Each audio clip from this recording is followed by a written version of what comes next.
Menurut data Sistem Informasi Pengolahan Sampah Nasional, Indonesia menjadi negara penghasil sampah terbanyak kelima dari seluruh negara di dunia, di mana pada tahun 2023, Indonesia menciptakan 65,2 juta ton sampah per tahunnya. Jika sampah-sampah ini tidak diolah dengan baik, akan membawa dampak-dampak buruk terhadap masyarakat Indonesia. Namun bagaimana bisa negara dapat mengolah sampah tersebut dengan baik bila masyarakatnya masih membuang sampah sembarangan? Halo semuanya, perkenalkan kami dari kelompok 3 dan pada hari ini kami ingin menunjukkan salah satu aksi yang telah kami lakukan sebagai cara kami melakukan tanggung jawab kita sebagai anak Tuhan Yesus, yaitu dengan menjaga dan merawat bumi. Video ini kami buat dengan tujuan untuk membantu mengurangi sampah-sampah yang berserakan di jalanan dan meningkatkan kesadaran masyarakat akan kondisi lingkungan di Indonesia yang buruk, di mana sampah dapat dengan mudah ditemukan di mana-mana. Selain itu, kami ingin menunjukkan ke kalian nih, bahwa menjaga bumi adalah hal yang mudah. Terlihat pada cuplikan berikut ini, sampah itu ada di mana-mana, mau di jalan, di dekat rumah, bahkan di selokan. Rasanya sampah sudah menjadi hal lumrah di area tersebut. Tentu, lingkungan yang penuh dengan sampah bukanlah lingkungan yang nyaman. Dari segi penampilannya saja sudah kurang nyaman dilihat. Apalagi kalau kita lihat dari aspek kesehatan, di mana seringkali sampah-sampah tersebut menyebabkan penyakit serius. Lalu, kalau tidak nyaman, mengapa masyarakat Indonesia masih sering membuang sampah sembarangan dan tidak mau bertindak atau membersihkan lingkungannya? Ada beberapa faktor. Yang pertama adalah tingkat kesadaran yang kurang. Kesadaran masyarakat terhadap masalah ini masih belum cukup optimal. Masih banyak dari kita yang mengabaikan masalah ini karena tidak sadar akan pentingnya dan dampak-dampak buruk yang dapat terjadi akibat masalah ini. Yang kedua adalah kurangnya fasilitas yang mendukung. Indonesia sendiri masih kurang dalam fasilitas pengelolaan sampah, seperti tong sampah dan juga pengangkutan sampah. Tentu semuanya yang baru saja saya sampaikan adalah hal yang penting dalam mengelola sampah. Tanpa tong sampah dan pengangkutan sampah yang cukup, bagaimana Indonesia bisa mengumpulkan sampah-sampah yang perlu diolah? Yang ketiga adalah kebiasaan turun-menurun. Sadar atau tidak, kebiasaan membuang sampah sembarangan ini sudah ada dari dulu hingga masa kini. Tentu hal ini menciptakan sesuatu kebiasaan yang tidak baik. Terlebih lagi karena sampah yang dibuang pada masa ini itu kebanyakan sampah plastik anorganik yang susah diurai. Jika kita meneruskan kebiasaan buruk ini, bisa saja generasi-generasi di bawah kita pun ikut-ikutan untuk melakukan hal tersebut dan menormalisasikan hal ini. Jadi gimana sih caranya untuk mengurangi ini? Jadi pertama bisa memilah sampah dari rumah. Pilah sampah di sini maksudnya adalah mengelompokkan dan memisahkan sampah sesuai dengan jenis, jumlah, atau sifat sampah. Dengan melakukan ini, proses pembuangan dan penggunaan kembali sampah menjadi mudah dilakukan. Kedua, kita dapat mengurangi penggunaan plastik sekali pakai. Seperti yang kita tahu, sampah plastik itu susah sekali untuk diurai. Oleh karena itu, salah satu cara termudah untuk mengurangi sampah plastik ya dengan mengurangi penggunaan plastik sekali pakai. Jadi, saat kalian belanja nih, daripada menggunakan kantong kresek, kita dapat membawa tas belanja seperti tote bag ataupun tas belanja biasa kita sendiri. Selain itu, kita juga dapat memberikan edukasi sejak dini. Edukasi itu penting karena kebiasaan seseorang terbentuk sejak kecil. Dengan mengajarkan anak-anak tentang dampak membuang sampah sembarangan, kita dapat membuat mereka lebih sadar dan lebih peduli terhadap lingkungan. Kita juga bisa menjelaskan bahwa sampah yang mereka buang sembarangan dapat menyebabkan berbagai bencana alam seperti banjir, pencemaran tanah, dan berbagai penyakit seperti diare dan sejenisnya. Dengan pemahaman ini tertanam sejak dini, maka anak-anak dapat mempunyai tanggung jawab yang sangat besar untuk menjaga lingkungan. Dan yang terakhir ada kolaborasi dengan pemerintah dan komunitas. Selain edukasi, kolaborasi yang dilakukan dengan pemerintah dan komunitas di sekitar itu juga sangat penting.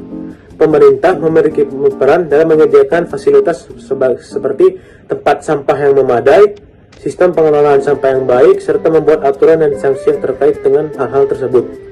Sementara itu, komunitas juga dapat berperan dalam mengajak masyarakat melalui kegiatan seperti kerja bakti, kampanye kebersihan, dan program daur ulang.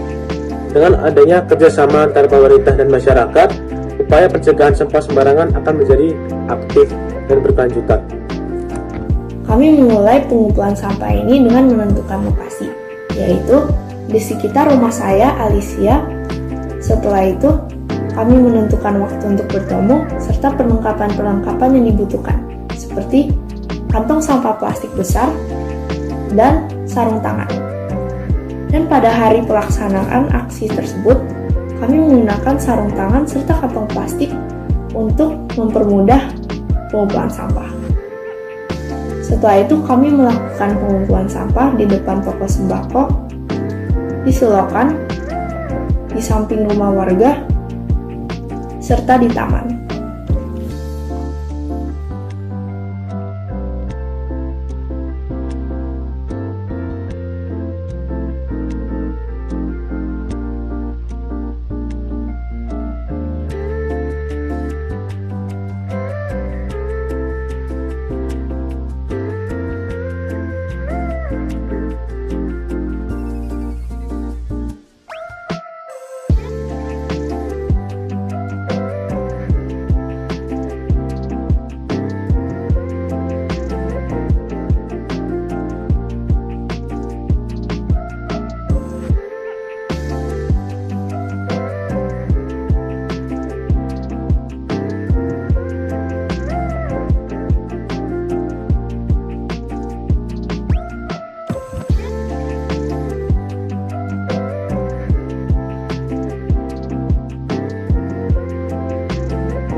Memang dalam melakukan aksi tersebut, kami menghadapi sejumlah kendala, seperti sarung tangan robek dan kendaraan yang berlalu. Namun, karena setiap anggota kelompok kami saling bekerja sama dan melaksanakan perannya masing-masing dalam mengumpulkan sampah, aksi tersebut menjadi lebih mudah untuk dijalani.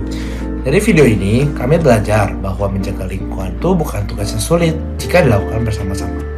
Meskipun apa yang kami lakukan sederhana, kami berharap ini dapat memberikan dampak positif bagi lingkungan sekitar dan juga menginspirasi orang lain untuk mengikuti langkah yang kami sudah buat.